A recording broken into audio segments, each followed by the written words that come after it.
حدیث میں آتا ہے کہ حضرت عیسیٰ علیہ الصلوۃ والسلام جب آسمان سے نازل ہوں گے، اب پتہ نہیں اتنی اوپر سے زمین پہ آئیں گے، یہ اسباب کے خلاف ہے نا، یہ بات انسان کے لیے تو ممکن نہیں ہے.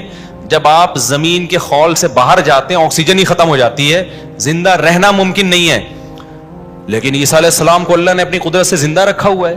جب قرب قیامت میں دمشق میں عیسیٰ علیہ السلام آئیں گے تو حدیث میں آتا ہے کہ امام مہدی شام میں نماز کے لیے کھڑے ہوئے ہوں گے، عصر کی نماز کے لیے مصلی پہ. مینار ہے، اس پہ کون نازل ہوگا؟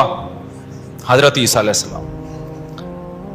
تو مینار سے پھر سیڑھیاں لگائی جائیں گی حضرت عیسیٰ کے اترنے کے لیے. اب کمال کی بات ہے، اللہ وہاں سے یہاں تک آ گئے، تھوڑا سا تو رہ گیا فاصلہ. چھوڑا یار، تم لوگ کی سمجھ میں نہیں آ رہا. ابے سوال پیدا ہوتا ہے کہ جب ادھر سے ادھر تک آ گئے تو تھوڑا سا تو رہ گیا ہے نا. اب یہاں سیڑھیاں کیوں لگائی جا رہی ہیں؟ بھائی دنیا کیا ہے؟ دارالاسباب ہے. ادھر سیڑھیوں سے جانا ممکن نہیں تھا، وہ اللہ اپنی قدرت سے ہی لے گیا. یہ دنیا دارالاسباب ہے، یہاں پہ کیا لگیں گی؟ سیڑھیاں لگیں گی. وہاں سے نیچے اتریں گے، اتنے بڑے بڑے بال ہوں گے جن سے پانی بہ رہا ہوگا، کیونکہ حضرت عیسیٰ علیہ السلام کو جب سولی پہ لٹکایا جا رہا تھا اس وقت آپ نے غسل کیا تھا، تو اللہ نے ان کی شکل کا کوئی آدمی کر دیا اور عیسیٰ ابن مریم کو آسمانوں پہ اسی حال میں اٹھا لی. اور قرب قیامت میں جب نازل ہوں گے تو عصابۃ تغزو مع عیسیٰ ابن مریم، نبی نے فرمایا میری اس امت کے لیے جنت کی ضمانت ہے جو عیسیٰ ابن مریم کے ساتھ مل کے جہاد کرے گی. حضرت عیسیٰ نے آتے ہی کیا کرنا ہے؟ جہاد کرنا ہے. تو اور پھر ایسا جہاد ہوگا اما الاسلام و اما السیف، یا تو اسلام ہے یا تلوار ہے، بیچ کا کوئی راستہ نہیں ہے. اور تقاتلون الیہود، سب سے پہلے لڑائی کس سے ہوگی؟ یہود سے ہوگی، عیسیٰ ابن مریم کی، کیونکہ یہود نے آپ کو قتل کرنے کی کوشش کی تھی، تو اللہ تعالیٰ عیسیٰ ابن مریم ہی کے ذریعے ان سے انتقام لیں گے. خیر، اب ایسا نہ ہو کل وہ امام مہدی آ جائے.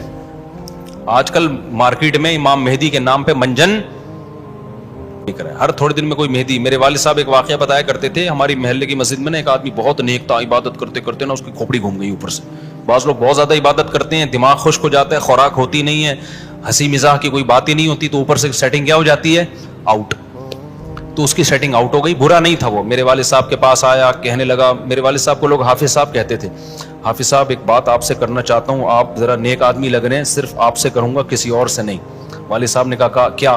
کہتے ہیں مجھے نا کچھ الہامات ہو رہے ہیں کہ امام مہدی میں ہی ہوں. والد صاحب ہمیں یہ واقعہ سنا رہے تھے، کہتے ہیں کہ میں نے اس سے کہا کہ بس مجھے بتا دیا، میرے علاوہ کسی کو قطعاً نہیں بتانا، ورنہ حالات کا میں ذمہ دار، کوئی بھی پیل دے گا. صحیح ہے نا؟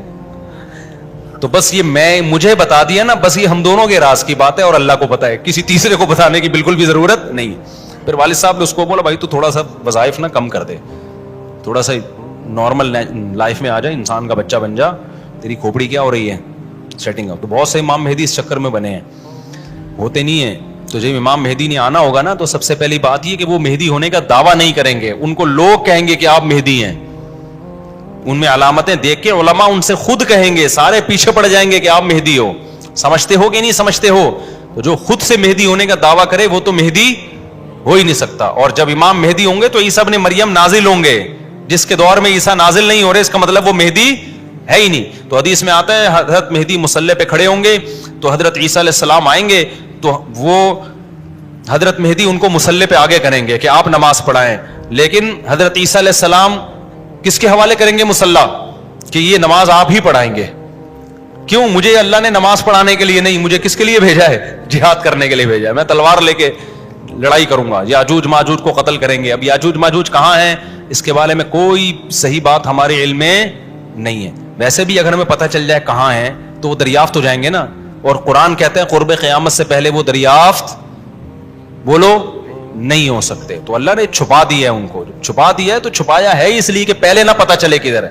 کچھ لوگ کہتے ہیں یہ چائنیز ہیں، کوئی بھروسہ نہیں ہے ویسے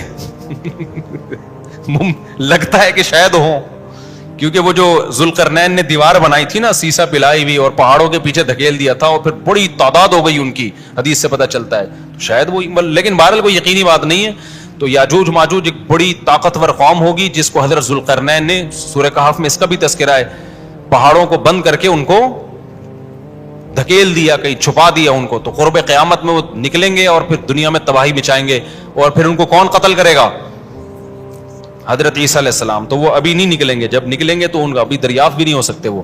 باقی وہ کچھ کہتے ہیں مریخ میں ہیں, کچھ کہتے ہیں کہاں ہیں, ہمیں نہیں پتا کہاں ہیں. بہرحال بظاہر تو لگتا ہے زمین میں ہی ہے, کیونکہ ذوالقرنین جو گئے تھے مشرق اور مغرب شمال جنوب کا انہوں نے سفر کیا, اسی زمین میں کیا تھا سفر. تو واللہ عالم. ہمیں بس اجمالی طور پر ان چیزوں پہ ایمان لانا ضروری ہے, ان کی ڈیٹیل ہمیں بتائی نہیں گئی ہے تو ہمیں ڈیٹیل میں جانے کی اجازت نہیں ہے. باقی قیاس آرائیاں ہوتی ہیں, صحیح بھی ہو سکتی ہیں, غلط بھی ہو سکتی ہیں. اچھا, تو میں یہ عرض کر رہا تھا کہ 309 سال وہ سوئے ہیں.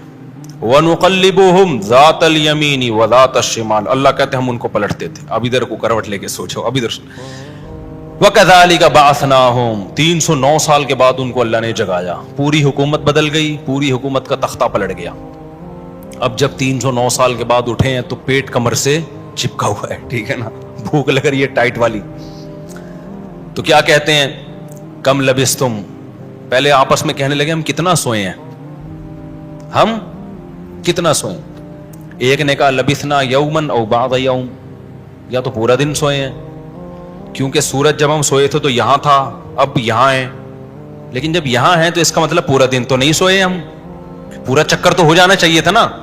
مثال کے طور پر وہ سوئے تھے مغرب کے وقت اور آنکھ کھل رہی ہے اشراق کے وقت.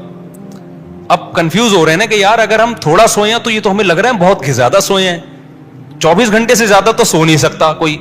تو کہنے لگے یا تو ہم پورا ایک دن سوئے ہیں یا شاید اس سے کم سوئے ہیں. کم سونے پر یہ اعتراض ہو رہا ہے کہ نیند تو بڑی شاندار طریقے سے پوری ہوئی ہے, 4-6 گھنٹے میں ایسی ہوتی نہیں ہے.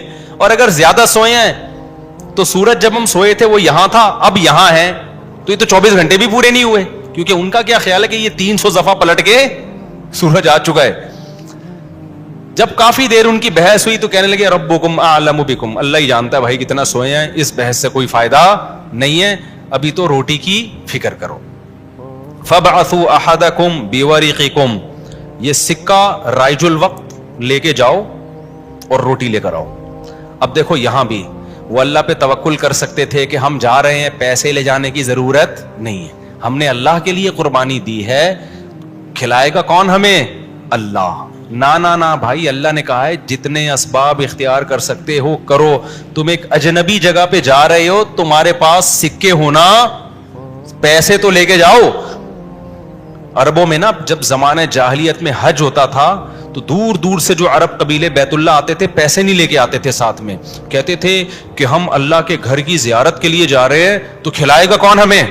اللہ, ہم پیسے نہیں لے کے جائیں گے. یہ تو توکل کے خلاف ہے یار. اللہ کے مہمان وہ مثال ایسے دیتے تھے جیسے آپ اپنی نانی کے جا رہے ہو اور اپنی کھانا ساتھ لے کے جا رہے ہو, تو نانی کو غصہ آئے گا نا, بیٹا میں نے تیری دعوت کی ہے تو کھلاؤں گی کون؟ میں کھلاؤں گی تجھے, تو اپنے ساتھ کھانا کیوں لے کر آیا ہے؟ تو کہتے تھے جب ہم کسی کے مہمان ہوتے ہیں تو کھانا ساتھ نہیں لے کے جاتے, میزبان کا کام ہے, تو ہم اللہ کے گھر پہ جا رہے ہیں, ہم پیسے لے کے نہیں جائیں گے, اللہ پہ توکل کریں گے. جب پیسے ختم ہوتے نا تو بھیک مانگ رہے, تو بھائی کو اللہ کے نام پہ کوئی کھانا دے دے یار, کوئی تو روٹی دے دے. جب پیسے ختم ہوتے تو کیا کرتے یار, کہیں سے جگاڑ, پھر چوریاں چکاریاں شروع کر دیتے.